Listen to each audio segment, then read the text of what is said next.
The Milwaukee Brewers sweep the New York Yankees in a 3-game series where the offense was clutch and the pitching was electric. Let's see what's brewing. Game 1, the Brewers made a statement. Final score, Brewers shut out the Yankees 6-0, and this game belonged to none other than Jacob Misiorowski. Misiorowski was absolutely dealing triple digits all night, touching over 103 miles per hour and striking out 11 Yankees hitters in 6 dominant innings. And against one of the best offenses in baseball, the Yankees had no answers. The Brewers pitching held New York to just a couple hits and completely controlled the game from start to finish, and the offense got going early as well. A huge second inning gave Milwaukee the lead with RBI hits from Brandon Lockridge, Sal Frelick, and Jackson Chourio. And once the Brewers got ahead, it was over. Pitching dominated, defense stayed sharp, and the Yankees never seriously threatened. Final score, Brewers 6, Yankees 0. The story of Game 1 was absolutely Jacob Misiorowski going 6 innings pitched, 2 hits, 2 walks, 11 strikeouts. He was absolutely electric, touching 103, nearly 104 consistently. Even going into the 5th inning, he was still touching 102, 103. I mean, 11 strikeouts in 6 innings is also insane against one of the best offenses in baseball as of late. One of the best teams in the AL as well. Just absolutely dominated them. The only person that really got a hit off him was Jose Caballero. Got 2 hits somehow, but other than that, it was pretty much just lights out. I mean, going into the 5th inning, still touching 102 and 103 is absolutely insane. It's rare to get like those 1-inning guys who touch 102 or go even over 100, let alone going into the 6th inning with 90 plus pitches and still hitting 102, 103. Absolutely insane. After Miz, Drowan came in for 3 innings pitched, gave up 1 hit, 3 strikeouts, did get the save. Offensively, Brandon Lockridge, we'll talk about him later, but he did go 2 for 2 with 2 RBIs. Jackson Chourio, Contreras, Frelick, Ortiz each got a hit and an RBI, and then Sanchez and Vaughn each got a hit.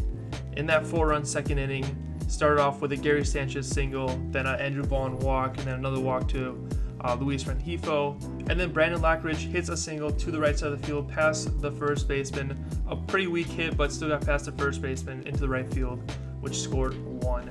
And then Sal Frelick also hits a little line drive to center field, scores another 1. And then Joey Ortiz grounds to a force out, which allows Luis Rengifo to score, which puts him up 3-0.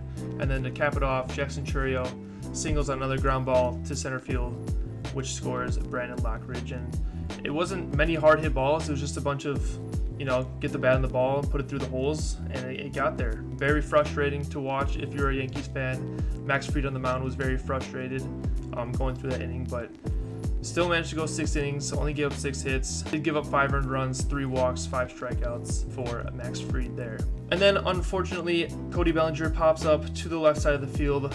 Brandon Lockridge runs over to try to make a play on it. It ends up going in foul territory. Brandon Lockridge slides pretty late into the corner of the wall and just ends up having a gruesome injury to his knee, where he ended up getting carted off of the field. Turns out is a big laceration to his knee.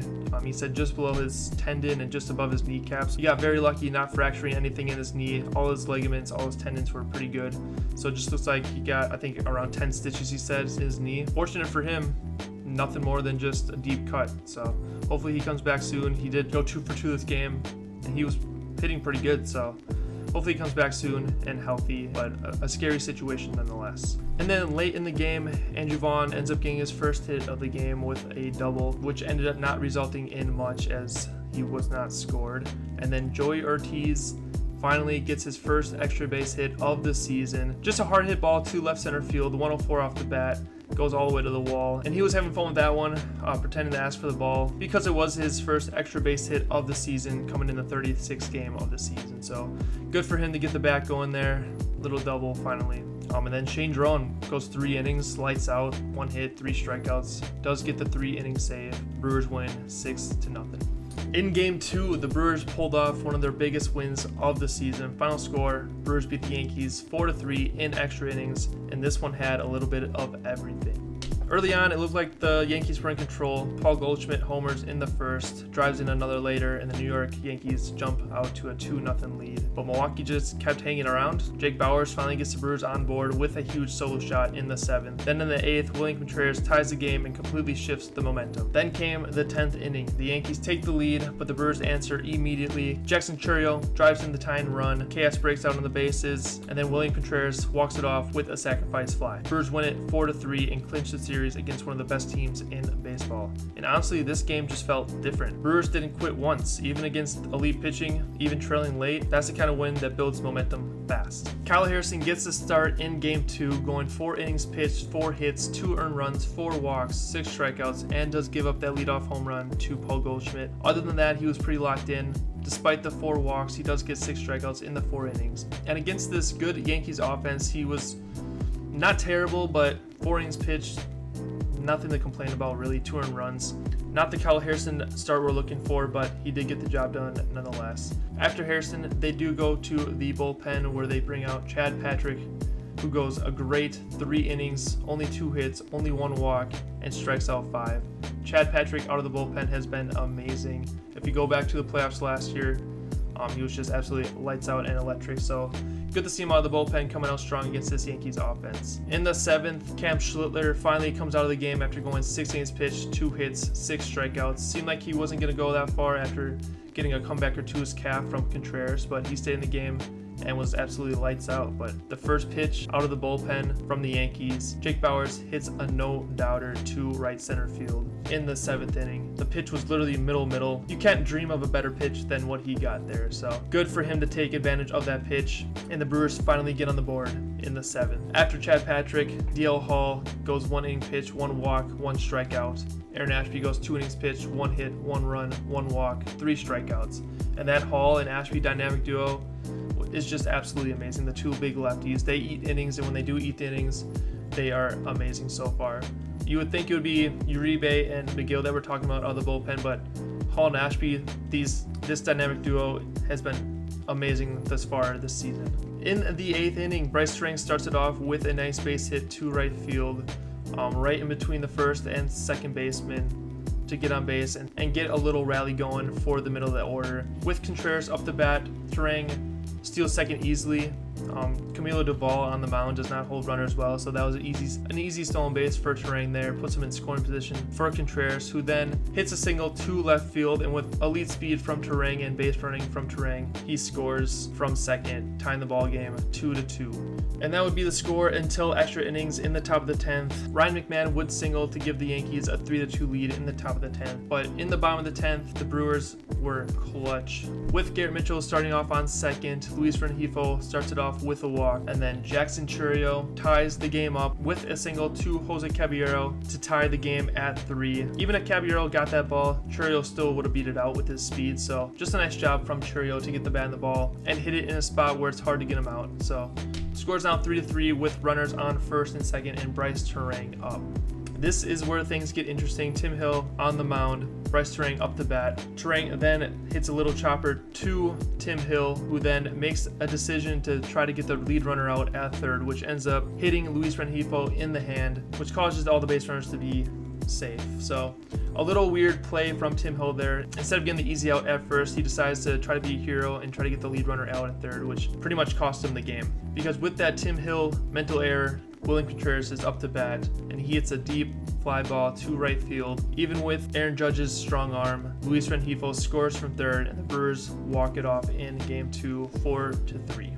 In Game 3, the Brewers complete the sweep of the New York Yankees, and they did it in dramatic fashion. Final score, Brewers 4, Yankees 3. Early on, the Yankees came out swinging. Aaron Judge launched a first-inning home run, and New York grabbed another run in the second inning to take a 2-0 lead. But Milwaukee stayed calm. In the 4th inning, the Brewers completely flipped the game. Blake Perkins drove in 2. The Yankees started losing control on the mound, and suddenly Milwaukee had the lead. From there, both bullpens settled in nicely. The Yankees tied it later in the game, and it looked like this one might head to extras once again. But then came the 9th inning, 2 outs, tie game. Bryce Turang steps up to the plate and walks it off. A home run, a no-doubt blast to center field to complete the sweep. Brewers take all 3 games against one of the best teams in baseball, and honestly, this series felt like a statement. Dominant pitching, clutch moments, huge energy. If the Brewers keep playing like this, they're going to be a problem. Game 3, Logan Henderson gets the start. He goes a great 5 innings pitched, 4 hits, 2 earned runs, 1 walk, 5 strikeouts, and does give up that first inning home run to Aaron Judge. Just a great start. Logan Henderson, once again, they're one of the best offenses in the MLB this year and one of the best teams in the AL. So coming out out, pitching 5 innings, only giving up 2 against the Yankees is very solid. The Brewers offense would quickly answer back in the 4th inning, scoring 3 runs, where it started off with a walk to William Contreras, a walk to Gary Sanchez, a hit by pitch to Andrew Vaughn, and then Luis Rengifo grounds out to the third baseman Ryan McMahon, and then after a force out by Luis Rengifo, Garrett Mitchell hits a nice sacrifice fly to center field, which gives the Brewers a run, making it 2-1 Yankees. After that sac fly, Blake Perkins steps up to the plate after being recalled due to the Brandon Lockridge injury, and he absolutely delivered. He hits a hard hit single to center field past the diving Jazz Chisholm to Trent Grisham, which then scored Andrew Vaughn and Luis Rengifo, and then Blake Perkins ended up at second base due to the throw at home. Finally, a great hitting moment for Blake Perkins this season. He's been struggling at the plate. It's nice to see him get out there and get that clutch hit. And on Mother's Day too, we all know that he lost his mother recently. So just a nice feel-good moment. And he said in the after game that he could feel his mother with him during that at bat. So just a special moment for Blake Perkins and a clutch hit for him as well. After Logan Henderson, DL Hall comes in, throws 1 inning, does give up a hit, does give up an earned run, and walks 2 as well. So not the best inning from DL Hall there, but not the worst as well. And then Trevor McGill, Aaron Ashby, Abner Uribe combined for 3 innings pitched, only 1 hit, 0 earned runs, 2 walks, and 5 strikeouts in those 3 innings. Just absolutely locked down clutch innings from McGill, Ashby, and Uribe. It's nice, obviously, to see McGill in those tough spots, in those clutch moments, and in those big moments for him, because he's still kind of finding his way back to that position in the bullpen. Ashby has been lights out all year, striking out 3. He was absolutely nasty in this outing. And then Uribe does get the 1 strikeout, but ends up closing it out in the top of the 9th to give the Brewers a chance in the bottom of the 9th, where they delivered. In the bottom of the 9th, the Yankees bring in David Bednar, their closer, and it was not starting off great. Joey Ortiz strikes out swinging to start it off, and then Jackson Chourio, hoping for a big moment, also strikes out swinging, and things were not looking good. First 2 batters going via strikeout and going fairly quickly, and then Bryce Terang comes up to bat with 2 outs, tie game in the bottom of the 9th, and hits an absolute missile deep to center field over Trent Grisham's head and over the wall for a walk-off home run. Just a special moment for Bryce Terang, a special moment for the Brewers. Also on the 20th anniversary of Bill Hall's walk-off home run on Mother's Day as well. Just a special moment, just a fun time, a great game, great energy, and the Brewers sweep the Yankees. Looking at the overall stats for this series, offensively, despite sweeping the Yankees, did not look amazing. I had 3 hitters having a really good series and 6 hitters not having such a great series, and then everyone else in between. We'll start off with Lockridge, since he did go 2 for 2 in that first game and ended up having that gruesome injury to his knee. So a great game from him, 2 for 2, 2 singles with 2 RBIs, but other than that, obviously he was put on the IL right away for his knee, so hopefully he comes back strong. Other than him, the hot hitters, Jake Bauers does only go 1 for 4, but does hit that home run in the 7th inning after Cam Schlittler was dealing through 6. First ball he sees, first pitch out of the bullpen, just hits it middle ball, absolutely mashes it for a home run, and gets the Brewers offense going a little bit there to get a little spark going. Just 1 for 4, didn't only get that 1 game, but 1.25 OPS. Despite only having 4 at-bats, I did put him in the hot hitting category just because of that nice home run off of the Yankees bullpen after a shutdown game from Cam Schlittler. Andrew Vaughn had a pretty nice series, not hits-wise, but he got on base at a good clip, 556 on-base percentage here. Only did have a 1 hit. It was that double late in the game in Game 2. But other than that, just the 3 walks, 1 hit by pitch. He got on base. He got on base to help set up the offense and get them rolling a little bit there. William Contreras here went 4 for 10, 4 singles, and 3 RBIs. Also had 2 walks, so did have an on base of 462 and a slug 400. So a great series from Contreras there, who has been cold of late. The guys in between, we already talked about Lockridge, but Terang did go 3 for 13, a 231 average, not the best. If it wasn't for that walk-off home run in Game 3, he probably would have been in the cold section, but that hit just saved his whole series basically. That 1 RBI, 1 home run, did have 3 hits, 2 singles, and the walk-off home run in Game 3 puts him in that middle section.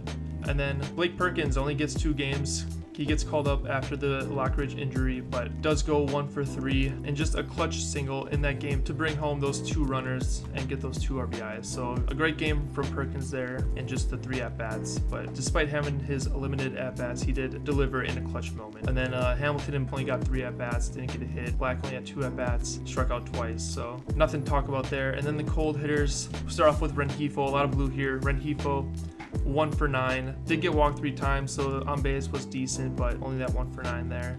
Joey Ortiz went 1 for 7. Did have his first extra base hit, which is nice, but other than that, had 1 RBI. Jackson Chourio struggled a little bit at the plate in this series, only 2 for 13, only 2 singles, 2 RBIs, not bad. 1 walk, did strike out 4 times. Gary Sanchez struggled, 1 for 8 with 1 single and 1 walk for him, 4 strikeouts as well. Sal Frelick didn't have the best series, 1 for 8. 1 single, 1 RBI, 1 walk, nothing going on there. And then Garrett Mitchell, who's been struggling pretty much this whole month, pretty much the last 30 days. Hopefully Mitchell figures it out soon. He is very talented, but in this series only went 1 for 9 with a single, also struck out 5 times. Just a ton of strikeouts for him. He did get an RBI for the sac fly, but his at-bats have been looking brutal so far. So 1 for 9. 5 strikeouts in those 9 at-bats, not the best. And then pitching here, everyone was red. There was no cold players here. We'll talk about these in-betweeners first. Kyle Harrison, go 4 innings pitch, only gives up 2 earned runs, but I put him in the middle section because he did give up the 4 walks and the 4 hits in those 4 innings. So not the greatest start for Harrison, but he was clutch with runners on and didn't give up those clutch hits when he let the guys on. So again, not the best start from him, but it could have been a lot worse than what it was. And then DL Hall did have that 1 inning of dominance, but then that 1 inning where he gave that earned run, which inflated his ERA, obviously. He did walk 3 as well. Didn't strike out many. So not the best as well for him, but not the worst. And then McGill and Uribe just had those 1 innings pitched. They were dominant, 1 walk, 1 strikeout each, but just a 1 inning pitch. So I wasn't going to put him in the hot category for just a 1 inning. And then the pitchers in red. We all know about Jacob Mizrowski's outing. 6 innings pitched, no earned runs, only 2 hits, only 2 walks, and 11 strikeouts. Just absolutely amazing. Hitting 103, 104, just crazy to witness, to be honest. And then Logan Henderson, that game 3, locked it down, went 5 innings, 2 earned runs, 4 hits, only walked 1, struck out 5, and that home run to Judge, which happens to most pitchers, but he settled in nicely and did the job when his name was called. So good job by Logan Henderson there. And then out of the bullpen, Shane Drone went 3 innings, got the save, only gave 1 hit, just strike out 3. So good outing there. Chad Patrick out of the bullpen, we talked about 3 innings, no earned runs, 2 hits, 1 walk, and struck out 5. So a great outing out of the bullpen there for Patrick. And then Aaron Ashby got in there for 2 games, went 3 innings pitched. Only he did give up a run, but it wasn't earned. Only gave up 2 hits, only walked 1, and struck out 6 in the 3 innings he pitched. So Aaron Ashby was absolutely lights out and amazing for this series. But that is it for this Brewers vs. Yankees series. We finally get a sweep after not having one since the first series of the season versus the White Sox. So finally get the sweep there, finally clutch it up, and just a great performance from the pitching there. They gave up a total of 6 runs to this Yankees offense, which has been basically number 1 this whole season so far. So just awesome pitching for them. And then the offense came in clutch. They got the hits when they needed to, they got on base when they needed to, and they didn't give up. Despite all the good pitching that the Yankees had to offer, they never gave up. They were always in it, and they clutched it up when they needed to. So just an awesome performance all around.